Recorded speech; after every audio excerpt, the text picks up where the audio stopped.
li nga xamante ne nag moo di actualité waaye balaa boobu dañuy nuyu les sénégalais d'ici et de la diaspora ku si mel ni ñoom Albert Diamé nga xamante ni ñuy suivre foofii sa Gambie ak ñëpp ñoo xamante ne ñu ngi ñuy suivre alors très rapidement ponk bu njëkk bi di Sweet Beauté ce lupanar qui emporte le Sénégal dans ces débats de bas étage à l'une. Oui, Sweet Beauté qui tu rigoles. Sénégal di yow amatu bu droit sax muuñ ah non c'est que xam non li ma leen wax da ngeen ko weddi dem leen rek.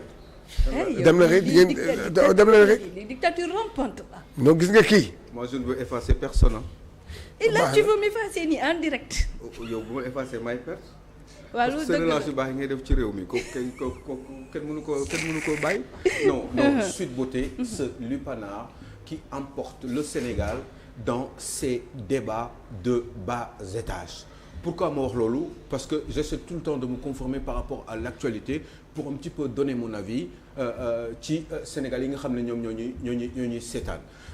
Une chose est sûre, c'est que ces derniers temps on parle beaucoup de la personne du Premier ministre Ousmane Sonko. Moi je veux bien qu'on le fasse, mais que ça soit justement lié aux intérêts supérieurs de la nation. Maanaam ci wàllum économie qu'est-ce qui s'est passé? Un Premier ministre qui part en Chine qui revient, ñun dañu waroon discuter sur les détails de ces visites-là.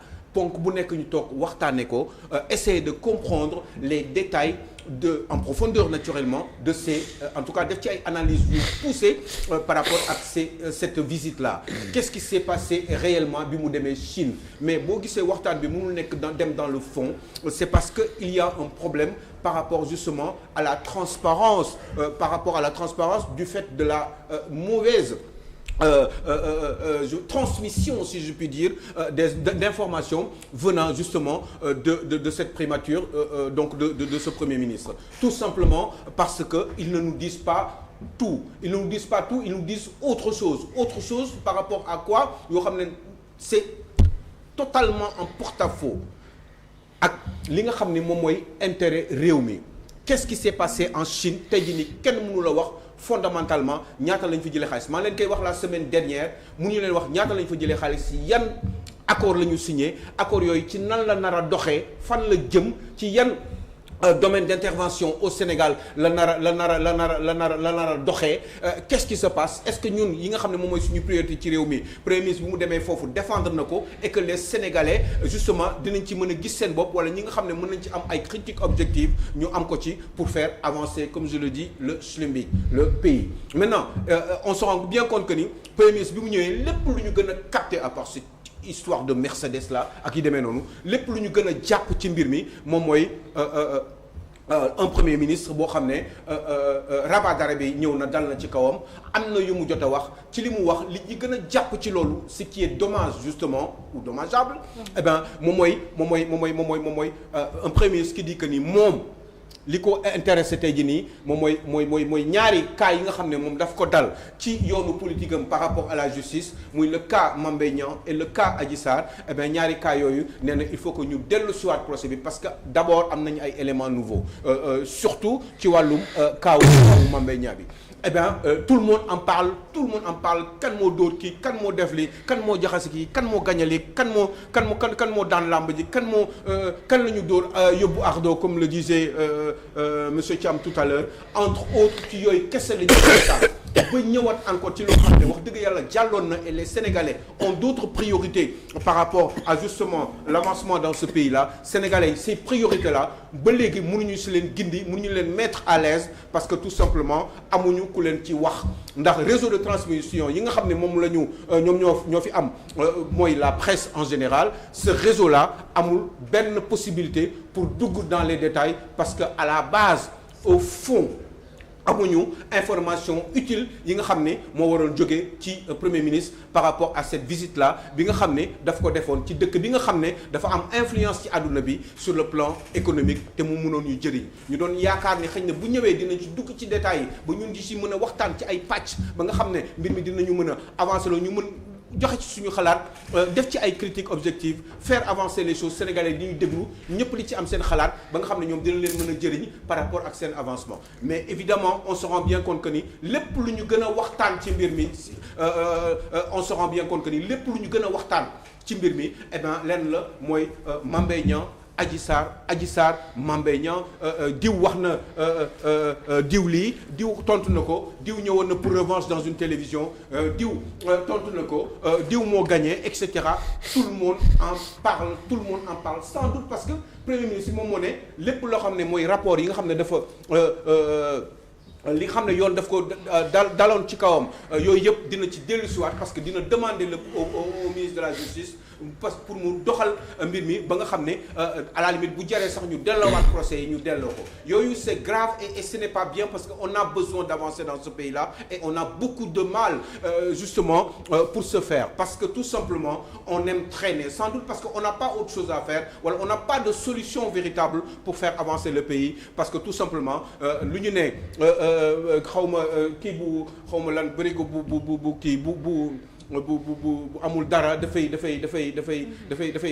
bari bruit parce que tout simplement wax dëgg yàlla bu fekkoon ni solution dëgg am na en profondeur ci yooyu la ñuy waxtaan via justement ki nga xam ne moom moo koy initier mooy le premier ministre avec justement qui est le collaborateur premier du président de la République ñu wax ñu fan la ñu jëmee réew mi ak Chine bi nga xam ne dem nañ fa avec les moyens de ce pays-là avec un jet privé avec des moyens avec des collaborateurs mu wóor ma ni moment bi ñu fa toog yëpp c'est beaucoup d'argent boo xam ne Sénégal daf ko jël def ko ci voyage boobu mën a am njëriñ dama tàmm di gis ñi ay président de la République comme la France comme quelqu'un koo xam ne dama ko suivre dans ma jeunesse muy Jacques Chirac où effectivement on l'appelait le VRP il partait avec ses hommes d'affaires qui partaient bu ñu ñëwee moom mu joxe xalaatam def ko en résumé par rapport ak li mu jëlee ci réew boobu mu demoon pour les intérêts de la France bu dellusee joxe xalaatam eh bien homme d'affaires yi da ngay gis ñuy dem ci télévision yi di wax ñoom bi ñu ànd ak président lan lañ fa jëlee tey jii nii président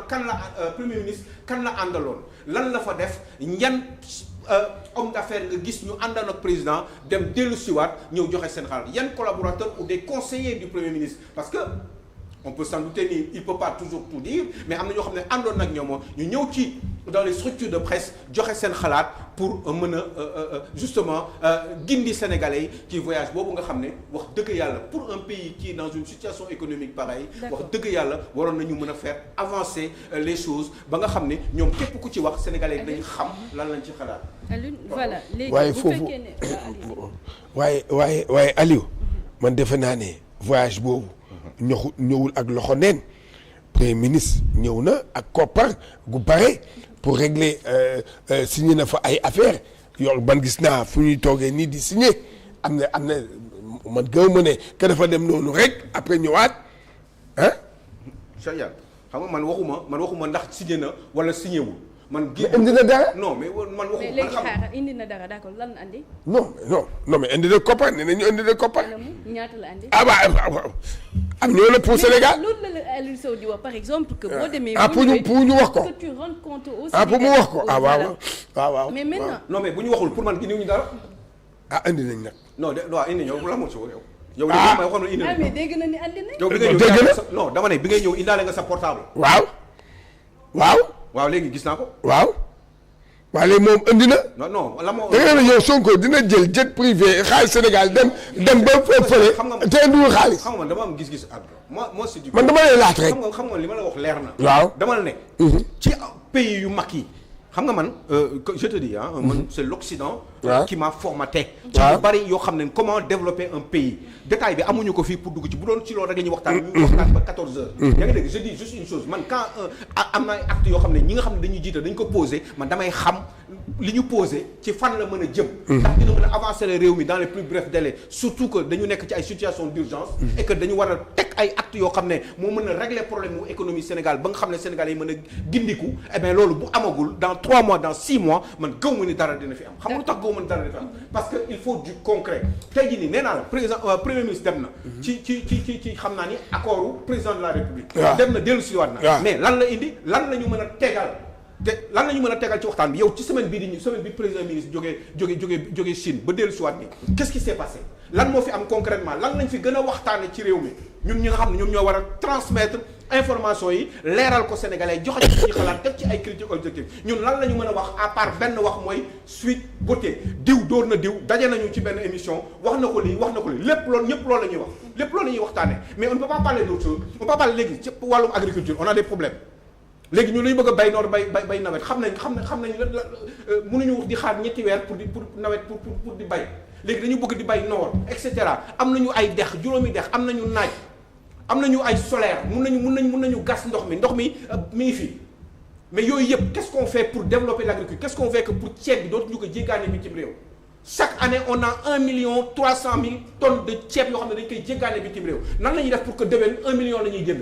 parce que 300 000 yi fii lañ koy defee année bi si toppaat ñu ne 700 000 la ñuy jënd bitim réew ñu koy def di ko def ba xañ na balaa seen mandat jeex 200 000 tonnes kese la ñuy dem jëlee bitim réew et cetera parce que li si des fii lañ koy defee nga dem ci gerte bi c'est usine de transformation qu'est-ce qu'on fait avec société bi nu mu tudd bi nekk Diourbel xam nga il faut am ay xalaat. Sonacos léegi nan lay def Sonacos 150 000 tonnes rek la mën ba 200 000 maximum la mën a transformer parce que seen machines yi mënu koo lijjanti au-delà de 200 000 tonnes ñoom dañu waxoon ay xalaat la nii au-delà 300 000 tonnes la ñu waxoon ñoom la ñu jënd normalement léegi 100 000 tonnes yooyu ñoom duñ ko mën a utiliser parce que seen machines yi amul capacité pour régler ko léegi ñun comment on fait pour développer suñu société yu mel ni comme Sonacos def yeneen xañ na société yoo xam ne chinois yi mën nañu ko lijjanti ndax chinois yi jënd gerte bi bu ñu demee am nañu ay machines yu leen di transformer diwlin bi après diwlin bi ñu indiwaat la ko jaayal la ko yow prix bu la neex ñun comment on fait ñun suñu gerte boobu ñu mën ko développer parce que dañuy jaar ci Sonacos nga xam ne lépp fii lay dem xam ne baykat bi nga xam ne moo ñu koy jaay dañ koy fixer benn prix 300 500 francs CFA yaa ngi xam nu ñu koy waxatee le kilo ba nga xam ne ñoom baykat yi dañuy am xaalis ba nga xam ne ñoom seen bopp ñoom bu at bi di dellu si waat sax ñoom ñooy amal seen ji bopp mais chaque année ñu sarax baykat yi ay jiwu parce que tout simplement ñoom li ñu jotoon li ñu amoon jot jaay nañ ko parce que lekk nañ ko parce que sax doyul ci at bi parce que ci loolu rek la ñu yaakaar entre autres yooyu mooy ay solution nga xam ne dañ koy waxtaanee ak ñi nga xam ne ñoom ñooy experts yi nekk ci wetu premier ministre nekk ci wetu président de la République ñëw jàkkaarloog ñu teg ko waxtaanee ko mu doon intérêt réew mi mais tout le monde nous parle de Sweet Beauté qui a gagné qui a battu Amadou Ba dóor na diw Gadiaga def nag leneen et cetera kii moo dóor kii moo daan Koukao Ardo ñëw na et cetera léegi c'est qui le suivant mais comment on peut faire pour faire avancer le pays là est-ce que mën nañu waxtaan ci waxum réew mi il se passe beaucoup de choses on a faim on ne marche pas à notre faim lépp dañ koy jéggaani électricité machin et cetera suñu pétrole bi ñaata lañu gañe léegi ñun Chine xanaa Chine nag bu ñu naree dimbali loo xam ne xëy na yéen xam ngeen ko ñun xamuñu ko mais après ñun Chine lan lañ koy jox suñu gaz bi est-ce que Chine soxla na ko ñun lan ay yenn type d'échange la ñuy def parce que dafa am état nu muy fonctionner théoriquement on sait ce qui se passe dañu xamul concrètement yan mooy les choix qui sont définis par rapport ak ce régime là ñun xamuñu ko te mënuñu ci waxtaan chaque jour vous nous bassinez avec Sweet Beauté diw def na lii mais Ousmane Sonko waru woon sax wax ni ay machin dafa waroon nangu li ko mais du nangu li ñu ko def bu fekkee am na yeneen yoo xam ne mën na ko génne ay éléments nouveaux mu génne ko mais jarul ñu ciy waxtaan moom bu ci waxee ñëpp dañ ciy waxtaan chaque jour ci loolu la ñuy waxtaan parce que defuñu priorité leneen te leneen nag la ñu waroon def priorité te leneen loolu du lenn lu dul def suñu kaptalaay kàttan ba dëkk bi développé ba nga xam ne dañuy am autonomie surtout ci li nga xam ne ñun moom la ñu gën a soxla parce que li ñu soxla yëpp dañ koy jéggaane bitim réew à chaque fois boo xoolee chaque jour xale yaa ngi jaay ay bagages day yàkkamte embouteillage am pour ñu jaay ay bagages su chinois ñan ñoo koy defar ce sont les sociétés chinoises ñun nan la ñuy def pour moo am ay transfert de technologie Ousmane Sonko nous a parlé de transfert de technologie ak Mercedes c'est vrai que Mercedes mi ngi nekk Allemagne nekkul fële je ne sais pas ce qui s'est passé loolu ba tey leeralagu ko léegi bu fekkee ne loolu am na qu'est-ce qu'on fait ci ay camions yu mag yoo xam ne mën a transporter ay suuf transporter ay bagages transformer ay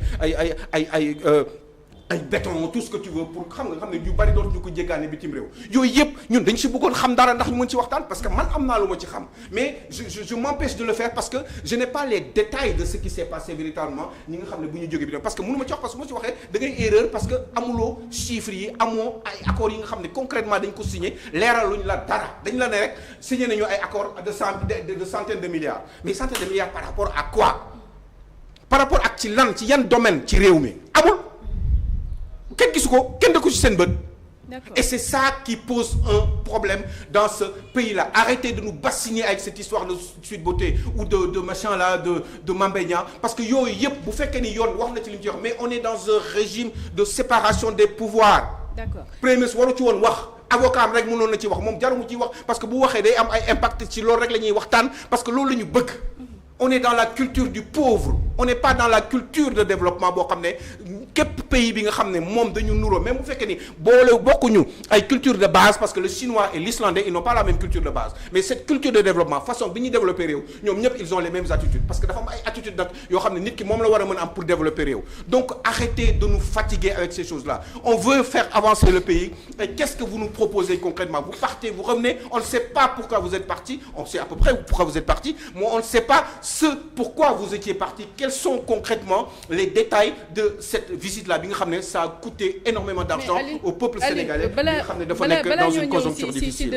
Deuxième point bi on a vu la sortie de l'UMS l'UMS qui dit qu'elle ne veut pas rencontrer le premier ministre Ousmane Sonko am na ñoo xamante ne démentir nañ nee nañ que ni Ousmane Sonko n'a jamais demandé à rencontrer l'instance maintenant naka nga gisee cette cacophonie kenn xamul surtout là pareil diw ma def na lii diw mun na ko dégg naa ay conseils ñooñu demoon gis waa UMS pour jéem a éventuellement essayer de créer quelque chose am na ñoo xam ne nee nañu Ousmane Sonko moom moo demandé AV moom moo leen laaj kenn xamul ba tey tu vois là le manque de transparence yi dans ce pays là parce que tout simplement yooyu premier ministre li mu waxee ñëwee doon joxe explication mënul ñëw def benn wala li muy def ay tweet mu def tweet ne effectivement man maa demandé affaire bi pour une séance d'explication par rapport à l'union des magistrats du Sénégal mënoon def benn tweet pour mu leeral mbir yi mais gisoo li ma leen wax toujours dans la cacophonie nga xam ne dañuy réer duñu comprendre dara affaire bi day jaxasoo ñuy spéculer ci ay wax yoo xam ne dara leeruñ ci parce que tout simplement ñoom nday mbile ji waxuñu wax bu leer et puis UMS cas boobu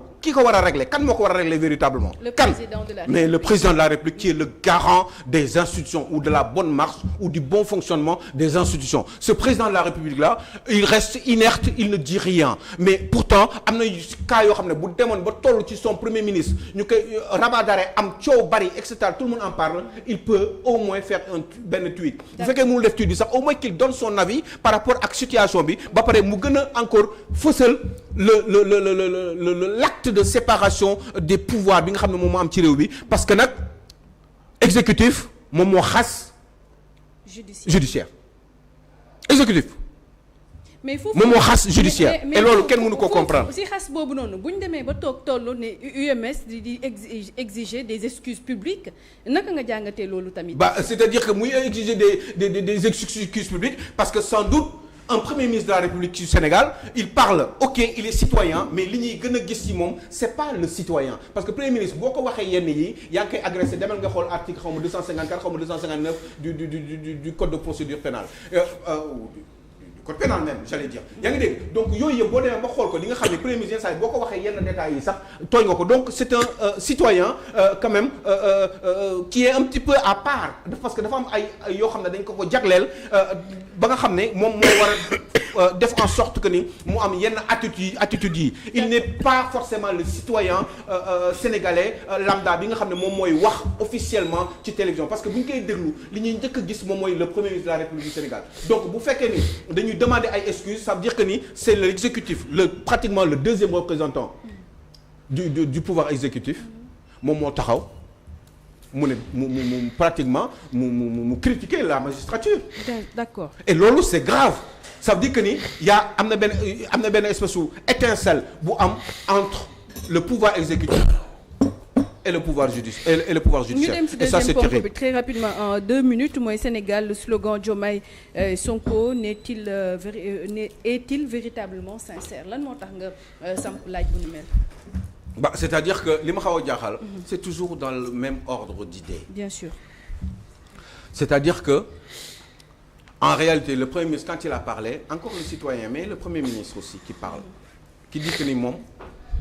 N'importe comment avec ce rabat d'arrêt là dina trouver ay solutions am na ay éléments nouveaux par rapport au cas Mame Mbaye Niang Ousmane Sonko et que moom ci loolu moom ce premier ministre là moom kenn mënu koo xañ pour mu nekk candidat à l'élection présidentielle voilà 1 an et demi que ñu def élection présidentielle ñu am ku ñu fal kooku ñu fal tudd Bassirou Diomaye Faye jël def son choix de premier ministre ne daf koy teg Ousmane Sonko par son décret bi nga xam ne constitution du Sénégal moo ko may bi mu ko choisir par la confiance pour mu organiser ko un gouvernement qui puisse justement traduire sa vision par rapport ak justement li nga xam ne ñoom la ñu teg pour doxal réew mi ci juróomi at yi par rapport ak ñoom li ñu xalaat ci seen i ngëneel yooyu yàlla def ni loolu nekk ce premier ministre là bu doxalee ba toll ci benn niveau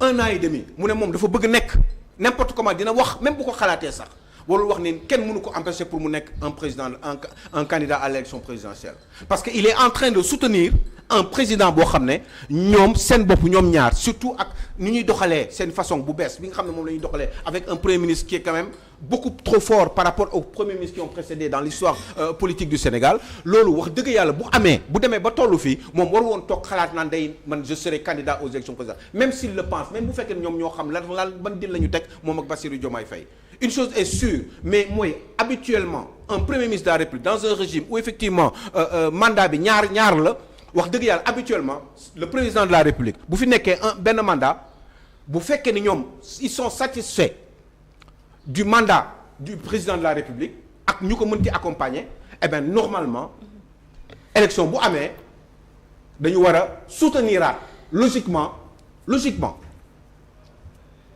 le président de la République sortant puisque am na possibilité am deuxième mandat donc Ousmane Sonko bu fekkee ni moom dafa wax ni dafa bëgg kenn mënu ko empêcher pour mu nekk candidat en 2029 man damay gëm ni xëy na peut-être daf fi teg Diomaye nii rek ou da ngeen fi teg Diomaye nii en attendant mu doon un président intermédiaire le temps que lui il retrouve le pouvoir. da ngay fàtte Russie ci li ngay wax nii. mais boobu dañ ko avoué boobu dañ ko dafa leeroon. ah mais kon nag ko loolu am na. non déet mais bu fekkee non déet bu dee loolu am na nañ ko leeral xam nga loolu leeroon na on savait très bien que ni Medvedev.